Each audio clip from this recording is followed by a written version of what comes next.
Hello and welcome to the Free Associates. That's right, folks, the Free Associates, the freedom of association. That's like a fundamental thing, right? The freedom to associate with anything or any idea that comes our way. And also the freedom to free associate, to let your mind wander, like you're driving along and you see something and then you remember when you're 7 years old or 8 years old and it's a whole flood of things start coming in on you and you realize that the world is much more vast than we think it is. And all of our memories are kind of accumulating on our back. And everything we understand and all the opinions we have, they're all informed by all these little successes and failures in our lives are just weird incidents and weird episodes. And that's what we are. We're the Free Associates, folks. Now, we have a group page on Facebook, the Free Associates. We also have a website, thefreeassociates.us. Waylon and I have been doing this as a radio show, but we've been locked out from WMUA along with everyone else. You can't get into WMUA. If you're a DJ at WMUA, let me tell you, unless you got 6 sticks of dynamite, you're not getting in that building, okay? It's locked and loaded for now. And so we have resorted or actually elevated our platform via awesome technology and Waylon's genius to Facebook Live. We have all kinds of cool graphics and stuff like that. Although I will show you an analog graphic. Look at that beautiful business card, folks. Look at that. The Free Associates. Gold, baby. Gold. Gold. On the other side, my other radio show, Barbarian in the Valley. But the Free Associates. And if you join our Facebook page, one person gets this every day. We put everyone's name in the hat. We draw a name out of the hat, and I'm going to mail this to you. I'll clean it. I'll Windex it before I send it to you. It'll be all clean, and you're going to get a Free Associates card. So please consider joining us at the Free Associates on Facebook, giving us a like, and that's where our videos are going to be in the future. And so the Whale Dog is with us, and in a minute we're going to bring on the Courier, as he is known, the Free Associates. What we try to do is we're not really particularly political in the specific. We're trying to understand where society is going. We usually base it on a reading, an article every week is what we do. But these days, these weekdays, what we're looking at is Political has a series of about 30 or 35 writers who are saying, this is what I think might happen after coronavirus leaves, and this is how it might impact American society. So, now, Waylon, you there, pal? I am here. What's good? I saw you dancing. We do have to talk music in a minute, but let's hold it off, okay? Now, if you're a fan of the show, you know that we do this loosening exercise. That's what we do. We kind of loosen up because, quite honestly, I'm pretty tight these days. I'm really quite, I got kids and they could be like trying to get into the studio at any second and clawing their way in and like, homeschool me. And I get all kinds of other considerations, but it's so good because I get to dress up with you. I tell my students, don't dress in your pajamas, man. You got to get dressed up. This is the time to get dressed up. But one of the things that we do is we free associate. Now, folks, free association is not description. So the Whale Dog, remember that, if not he description. It's not, okay, I've messed up once this week. Fair enough. Whale, are you ready for the drawing that I'm going to free associate on? I am hydrated. I am ready to go. Are you ready? Now, don't forget, I have to see it too. I got it right here. Not just the viewers. Okay. So give it to me in 3, 2, 1, boom. Fly me to the moon. I'm falling. Little Italy is on fire. It's on fire. That one last cannoli, everyone's scraping on the ground to get it. Purple daiquiris, pineapple, the beach in Hawaii. Sand is so good. Sand can be used for anything. I remember sticking my hands in sand at the beach, the waves gently cresting. Boom. Not my best, but it still was free association. You're getting into it. You're getting into the rhythm. You're getting back on the old horse. I didn't describe anything specifically. Now, before we bring the Courier on, and we're looking forward to talking to him and maybe making fun of him a little bit, or making fun of somebody because something went wrong here. Gotta get him. Yeah. Listen, question, are you still doing Under Pressure underneath the intro there? Because it's got to be Ice Baby. Like, do you understand the distinction between, if it's Under Pressure instrumental, it's really like pretentious. This is where I. But if it's Ice Baby. This is where I now am the control, so I'm just going to go over here and, hey, Todd, how's it going, buddy? See, this is, just go over here and take him, take Todd. See, that's. Bye-bye, folks. Bye-bye. This is how I lost the show. But do you understand what I'm saying? That Under Pressure makes it sound like we're in some heroic moment where we're just sitting in our houses. But Ice Baby is an allusion to Under Pressure, but it also is, we're not taking it too seriously. So would you play that next time, please? Sorry. I'll remember to get those subtle undertones to the. We're talking aesthetics now, Waylon. Aesthetics. All right. So Courier is with us, is he not? He's here. Now, how you doing, pal? I'm hanging in there. I'm doing all right. Yeah, you're doing God's work over there because you're taking care of your sister's kids, right? Yeah, well, that's what I'm trying to do. We're trying to pick up where school left off, I guess. Yeah. Which I found a new level of respect for. I've just got one 6-year-old kid trying to keep him on a packet. I got a new respect for teachers taking care of, 30 kids at a time. That's quite the feat. Especially those young kids. I mean, I would say that I feel like if I can get 2 hours of good instruction in, that's enough for the day. And, at that age, they're not getting more than really 2 hours. And then we go on the trampoline, we do other stuff. Academically, we're not doing more than 2 hours a day because I don't actually think they get more than 2 hours a day in school. Totally. I could get in trouble right now for saying that. I don't really want to. Waylon, are you to blame for Todd going to UMass today? No, Todd's ignorance of the awareness that we're in this pandemic is the reason why Todd went to the station today. So talk to us. What did that look like? Well, see, I think I should have known that under Waylon's usual modus operandi that I should just assume what things are going to be. Yes, exactly. So it was without clear direction. You got to think more about that, Todd. And the thought did cross my mind. I said, this is probably going to be online. However, it was like radio silence from this guy all day long. That's what I'm saying. I needed my beauty sleep. I needed my beauty sleep. I was trying to get in touch with him, so I was messaging him to begin with. Then I sent an email because it's like, he's not getting my messages. So listen, Todd. I mean, you've known him longer than I have, but let me tell you. With Waylon, you got to be very gentle, okay? Yeah. There's commitment issues there. You got to just not, you can't get too in his face. Yeah. You got to give him his space, Yeah. If you do, you're like, I texted you 4 hours ago. I was in a meeting. Yeah, I was in a meeting. Yeah. I was meeting my pillow. That's the response I got. Yeah, that's the response I was got. meeting my pillow. What was it like? What was it like over at the campus? Was it totally dead? Except for construction workers. I mean, honestly, as I'm walking, and I could get into the building, right? So I got into the building. I got as far as the door to the studio, but I was like, it was surreal. I mean, honestly, I can only imagine that this is what it's like walking, outside of Chernobyl, like just completely, devoid of people, and it's quite odd. I think I saw maybe one person, and they were like, and maybe I should be wearing a mask too. I wasn't, but they're like in a mask and glasses and gloves, and like, this is just what the world looks like now. Yeah, well, I think it helps that that building looks like it's in Chernobyl too. It sure does, actually. The UMass Campus Center looks like it's a Soviet, what we call our Soviet structure there. Although I kind of like it. So you went up to the studio, but you rushed home. Thank you so much for being with us today. Sure. You've been on our show a bunch of times. By the way, folks, if you don't know, Courier he dispenses beverages, is what he does. Yeah. Specialist. He's a doctorate in handing out beverages. How did that all start from fluid distribution? Fluid distribution. How do you get a doctorate in fluid distribution? I think I made the mistake. I made the mistake of trying to describe what I do, maybe in too technical terms, and you just filled in the blanks from there. And it turns out the description of the description, the technical is met on deaf ears, basically. Oh, yeah. With derision, because the other thing about the Free Associates, we don't let experts on. Fortunately, we're not going to do a fluid distribution show at any time, so we're pretty safe having you on. You've been on with us a couple of times. You're an awesome guest, and we're so glad to have you back. And Thank you. Folks, today we're going to be looking at another one of the issues. Now, so far we've looked at the one piece that said after this is said and done, social distancing is not going to go away. Waylon and I disagree with that.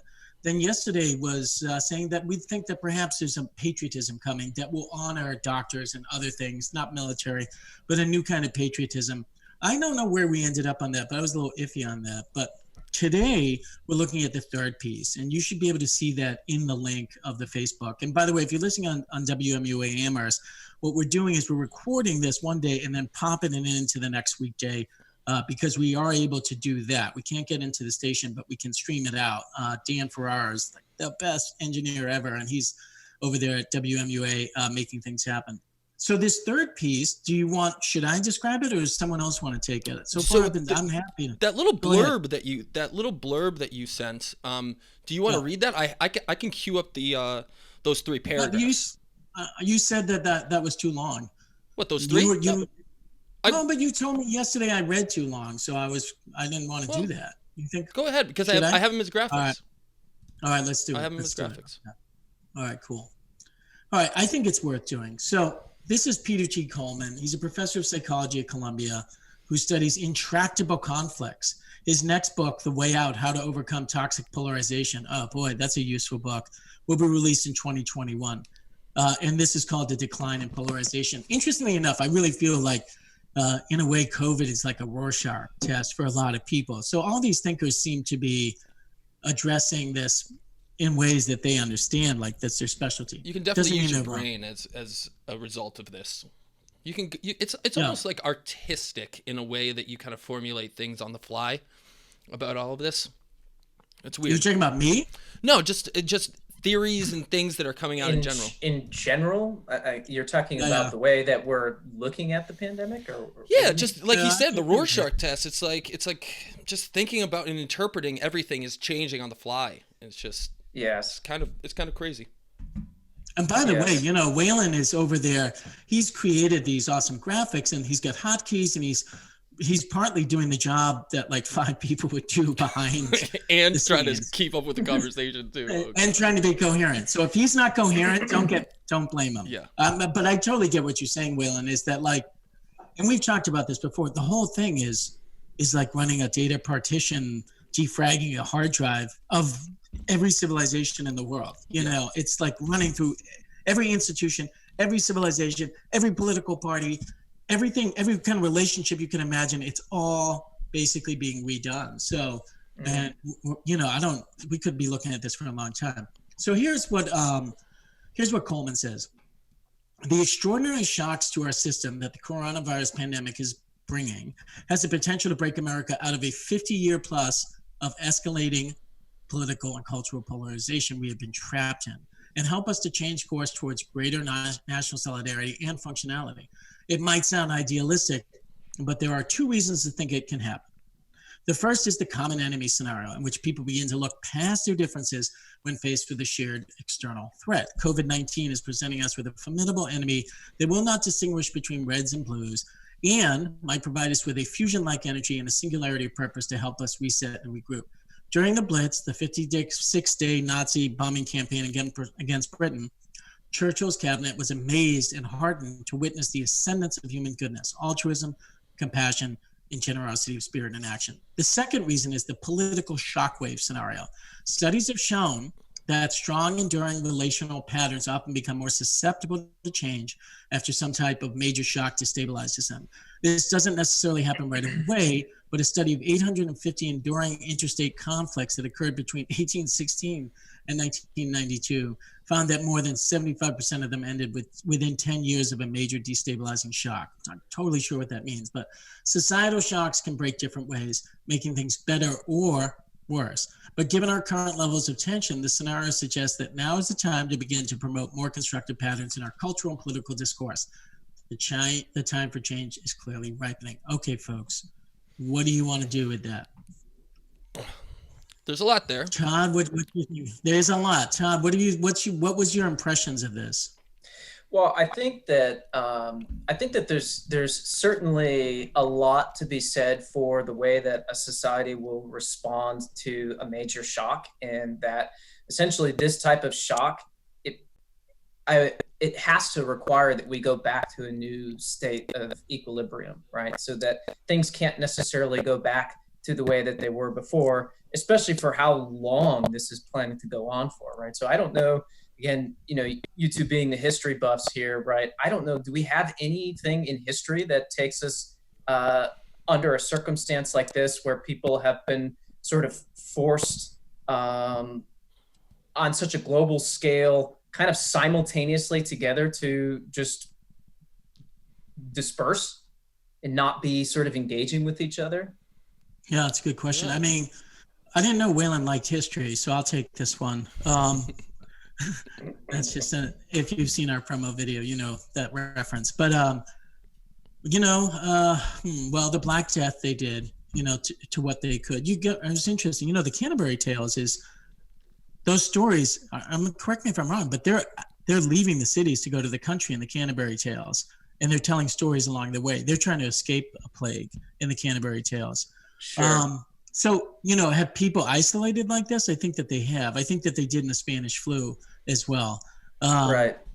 But then there's this communication aspect of it that plays into a whole new dynamic, right? So it's the fact that we have this instantaneous kind of communication, across the world, all sort of understanding, not only that we're all isolating and as you said, I think in response in the past, we've done isolation, but I think to have kind of the combined effect of understanding that there's a pandemic, understanding that there's a threat, and then also kind of in real time, kind of responding to other nations' responses to this. And again, what does that mean for how our society what will we do with this, right? So as the article refers to, are we going to go somewhere positive or are we going to go somewhere negative? I'd like to lean into the idea that we'd go somewhere positive. We'll take this as an opportunity to reduce things like the polarization that's going on and all that. Well, let's take go ahead, Waylon. Sorry. I like the idea. So just thinking about the parallels to just the mobilization in like wartime and this external threat and stuff. There's some really cool things happening in industry. And have you heard about just like General Motors and like GE? They're refitting their factories to make ventilators. Mm-hmm. It's just such a cool and like there was companies that were like overnight they were like we have to like small companies of like just manufacturing like little sprockets and things like that for the ventilators that overnight they were thinking about laying off people. The next day they had an order of like 10 times the amount of normal production that they had to do. So they actually had to hire people. Now, obviously that's an outlier thing, but it's just, you think like when I was thinking about this, I was like, there's no mobilization of this, that there is this kind of quiet underlying mobilization of different things. And on top of that, the way that the world community is actually the companies that are trying to make vaccines and different things like that coming together is really astounding. It's actually it's really inspiring to see just the way that they're interacting in as if this was like an alien life form, like coming to Earth that are trying to destroy us. It's really cool. Well, I think that is cool, Waylon. Although I have to say, and I think we should deal with this little article in its two pieces, right? Its first part is talking about the Blitz in England. The Blitz, though, is... So, Waylon, you're talking about this kind of really subtle and kind of hard to spot. It's not like front and visible. It's not people like going down to the subway together like they did in the Blitz. That's what happened in the Blitz is everyone had to go down to the subways every night. They were all together. We're not experiencing that. Also, I guess my argument against him on the first point would be like, this is not a shared enemy like the Nazis. This is like a really invisible, brainless enemy. It's a virus. And so it's also hard for us to fight. Like, I can't get drafted into that war to fight COVID. I suppose I could, but like, it's not the same as fighting an enemy that you can kind of create characterizations of, and like, it's actually. I just don't see it as biggest thing. unifying. I think the biggest thing is that you're not when. United we stand, divided we fall is basically the way that you want to think about nations and things like that. We have to be divided is how we survive. And so it has this weird like non-personal thing where we're in solidarity by not being united. And it flips that entire narrative on its head.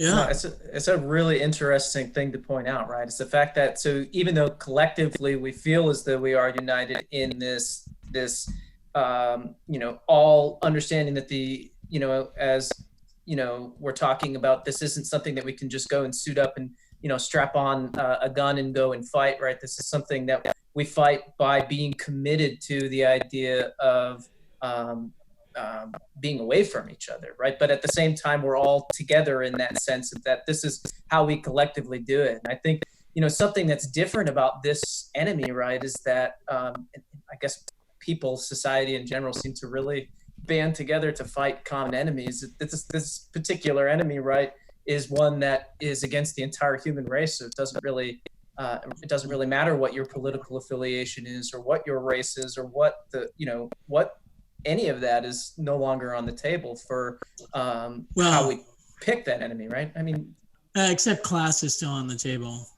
Class and wealth is still on the table. But yes, I agree with you in general. How about this as a new slogan? United we decide, divided we survive. Who are you Are you pitching it to Big Brother? Like, it sounds great. I just don't know. It works. Yeah. United we decide. In a dystopian. No, not dystopian. The focus group of 2 was really enthused by it for sure. Oh, yeah, stunned silence. We lost one of our 3 viewers after you said that, Norm. So yeah, that's all right. That's all right. They'll come back. They're just going to get their friends. They're just going to get their friends. That's what happened. Listen, from afar. Never point out. Come on, in broadcasting, never point out that you don't have viewers watching you. Jesus. United we decide, divided we survive, because that's what you were saying, Waylon and Todd, is that the way we're showing unity is by separating from one another. Yep. I just don't think I don't think it can have any of the chemistry of the Blitz or anything like it. It doesn't feel that way to me. I don't think anybody's suggesting that. No. Well, he is. I think he is. I think he's saying that there's a common enemy that's COVID that's going to bring us all together. I don't personally feel that. If the Chinese were landing troops on Eastern Mass, I'd feel that. I know I would feel that, or whoever. Well, also, if actual aliens were coming down, I'd feel that. But this does not feel that way. So, I think he is suggesting that, and I disagree with that. See, I think that the challenge is to come, right? And maybe this is a pessimistic view of ultimately what the fallout will be as a result of the measures that have needed to be taken in order to try and deal with the issue of the transmission of the virus. But I think that there's going to be long-lasting global impacts that we're going to need to respond to, right? That people are going to feel a lot more and a lot harder than sort of just this one thing of trying to isolate, right? And being together and isolating. At some point, people are going to have to go back to work. We're going to have to address issues that came as a result of this, all the things that come up in our response to pandemics, right? I think that, as far as a trial run goes for our response to pandemics, this, when you look at the numbers, and I don't want to be like too not looking at the humanity of it, but I think when you look at the numbers of this, as far as a trial run on a pandemic, this one might not be that bad of one to try our response to. I hear you. I think that I get it, and it's not callous to say that. You're basically saying that there could be a much worse pandemic than this. Correct. It's really important. This is a big old wake-up call. And the other aspect, of course, is the economic aspect to follow. That's going to be something. And yes. I do think you could get unity around that. I think there was unity in the New Deal, and we do have some precedent for that. Waylon, I know that you wanted to say something. Do you want to come in on that? Or should we move on to the second point? No, you can go. You can move on. Do you guys get what I'm saying, though? Which is, I don't feel like this is a common enemy a la the Nazis or anything like that. Again, I think it comes back to proximity. Okay, it is COVID at your actual doorstep. COVID is not dropping bombs overhead and you're fearing like that. It's an unknown, like you said. I definitely agree with that. You're not going. Unless every single family was infected and we saw the pandemic in every single household. You don't have that same the stakes aren't as high as they were with a blitzkrieg or things like that. You know what I'm saying? Right. And even like when you're talking about if every family were exposed to the pandemic, right, the number of people or the percentage of people that are experiencing in your face symptoms that are threatening, right? And again, this is not to be insensitive to the people who are experiencing those types of things. Again, it's not the same thing as having, people banging on your door at not, on a again, widespread scale, right? That level of, I think, in your face that you're talking about. Yeah. So I think we're kind of feeling like perhaps that first point doesn't have the teeth. I mean, it would be nice to think so. I don't think it's a good comparison. Now, the second one is this idea that this is a destabilizing event, right? And I thought that was interesting. A study of 850 enduring interstate conflicts. I'd like to look at that study. 75% of the men within 10 years of a major destabilizing shock. So the second point is that this is going to rattle the cage so much that, okay, I think what he's perhaps saying is that polarization is a result. Here's the argument. Polarization is a result of things going on and on as normal. But they're kind of like slanting, and people are kind of further and further distancing themselves on the two political wings. And that a big crash like this shakes the snow globe up, basically. And so that's his second argument, which I think is a little bit more credible. But what do you guys think about that? I mean, I tend to agree that there's a certain amount of realism that comes with an event like this, especially something on this scale and something that is being felt so kind of, leveling the playing field, so to speak, right? I think that can put into perspective, these other arguments that maybe we've been having that have been going on for a long time. And by taking a break from those arguments to reevaluate, where we stand and what matters to us, I think can be a really important way of shaking things up and then again reestablishing our common ground. I have a much more cynical approach to all this. I think that you already see in the everything that we're dealing with right now, you still see the political totally ideologies attacking each other, and they use it as a vehicle to frame their arguments. It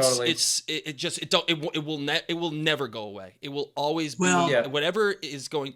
You would need to have something as extraordinary as an alien like invasion, and a true alien invasion where we're like shooting like laser guns at each other for us to come together in that way.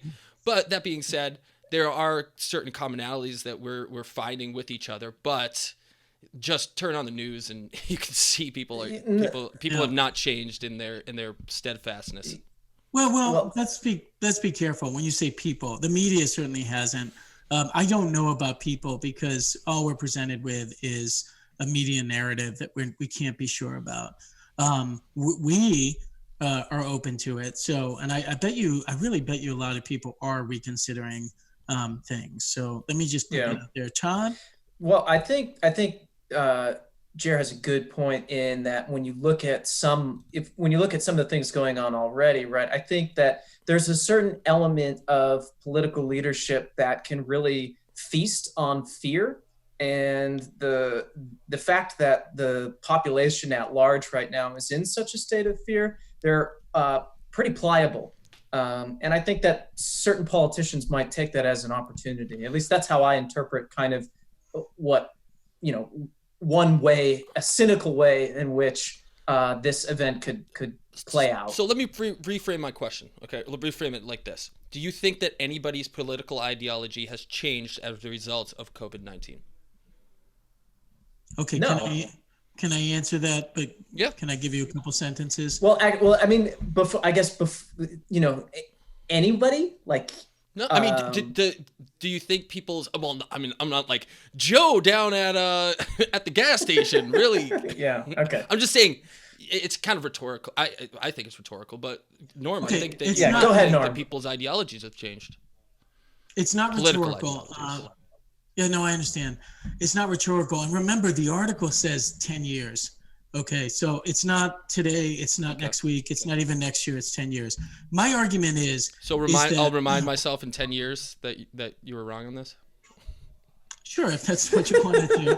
And I'm sure if I'm right, you won't mention it at all. Put it in the calendar. You won't mention it at all. Sweep it under the rug. What did I say to you last time? I was like, oh, this things changed, and I changed my perspective on the That's school right, closure. things changed. I'll just do yeah, that. Because 2 days before schools closed, I said, when schools close, and he got all upset. Schools aren't going to close. So anyway, listen, I really want to make an argument here. Here's the argument, is that the political ideological divide we have in this country is based, in my opinion, on economic situations and economic goals and stuff like that. I've always believed that in America, economics leads society and political considerations.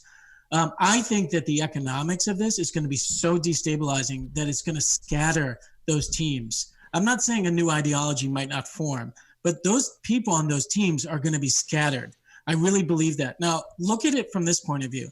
I think that it's very conceivable that Trump will lose votes for the handling of the COVID. It's possible. Let's just say I'm not crystal balling this, but it's conceivable. However, and for the opponents of Trump, that might be very exciting. However, on the other hand, economic nationalism might flourish in the next 10 years like it hasn't flourished before. Like Trump could lose individually, but the agenda of Trump could really do well if there's a decline in globalization, if there's a worldwide Great Depression. We know that when that happens, nations turn in on themselves. So what I'm suggesting is that it's not that political ideologies won't exist in the next 10 years, but the teams will get shaken up because, and I think this is something, Waylon, I don't feel like you're really getting yet, and maybe it's not for you to get, but I actually think like the economics of this are very, very real. And people are not just going to kickstart a global economy because the money is not going to be there to do it. And so we're going to be living with new sides, new reds and blues. And in the beginning, they're not going to be as polarized as they used to be because that's what happens over time. Yeah, I agree with you. I think that the economic impact is going to radically change ideologies on how it's not changing people's parties though. That's what I'm saying. It's not going to change people's parties, but it's going to change policy. It's going to change difference in policy. Donald Trump is sending $1,200 checks to Americans. Okay, think about the idea of doing that as a Republican. Well, okay. Fair it's enough. Changing, that's it's not fantastic. shifting parties. It's changing the ideology and structure of how we have to deal with things on a policy level. So then you would agree. You've just found a perfect example of how, in fact, this is such a destabilizing shock. I think that ideologies will change. We actually agree with each other. I think the clarification here was that there was a shift. It wasn't a changing of parties. It's a shifting, and the entire thing is kind of like shaken up. Yeah. But that's right. But also, Waylon, I mean, Trump has changed the Republican Party radically from what it was 6 years ago. Like parties themselves change. Yeah, I agree. You look at Lincoln's Republican Party during the Civil War, it was like 3 parties. So yes, there's the Democrats, there's the Republicans, although it used to be flipped. What a Democrat and a Republican meant 100 years ago was very different than what it means now. But I just think, yes, I think that Todd, are you willing to join us on that one then?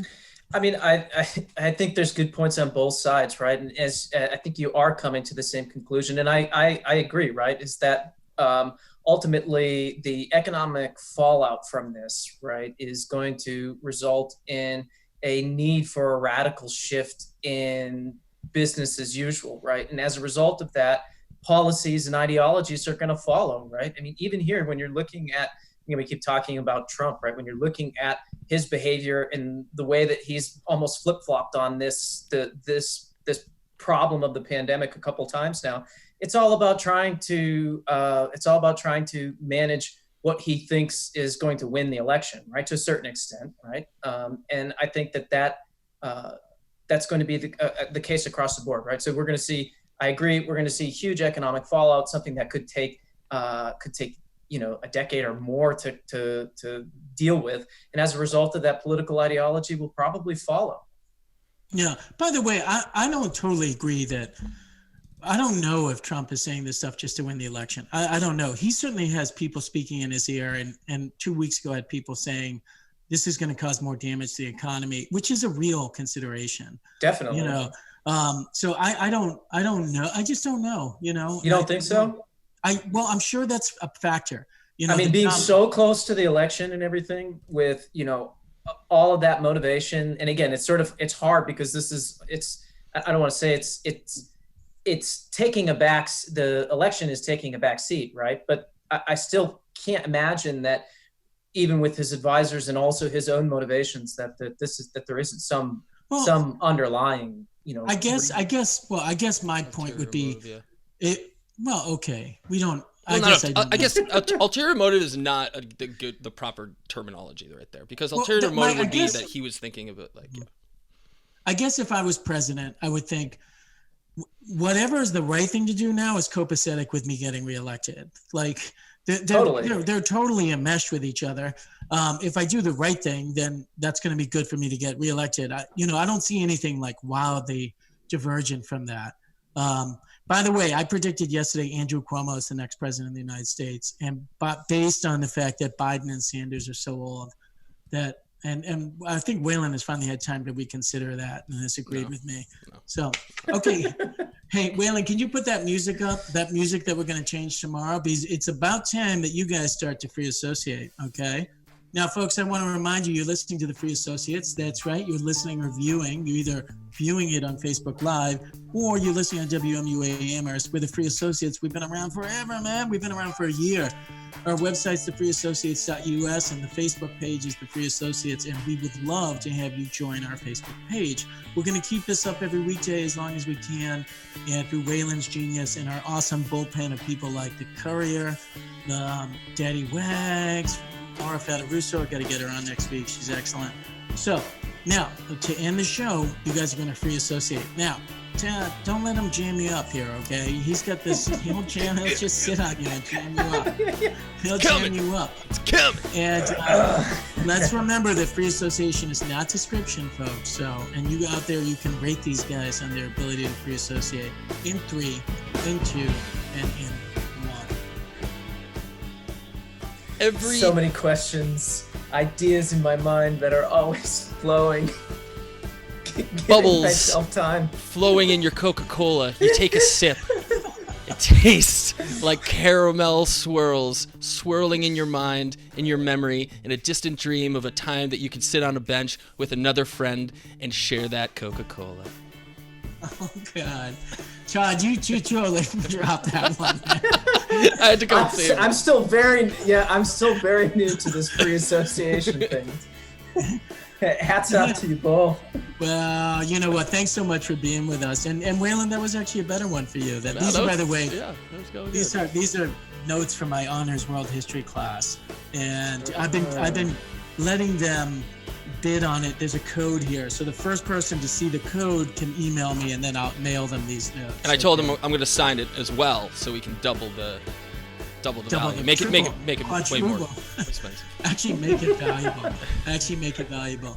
Okay, folks. Well, thanks so much for being with us here on Facebook Live or WMUA Amherst. We are the Free Associates. We love to free associate. We believe in the freedom of association, and we want to make sure that you guys are having an okay time out there as we look at these issues. Now, Waylon, what's your sign off? Be smart, be safe, and don't be stupid. That's excellent. And I'm going to say, stay healthy, stay connected, and stay calm. I can't even remember. In any case, guys, thanks so much for being with us, and bye-bye. We'll see you on Monday, okay?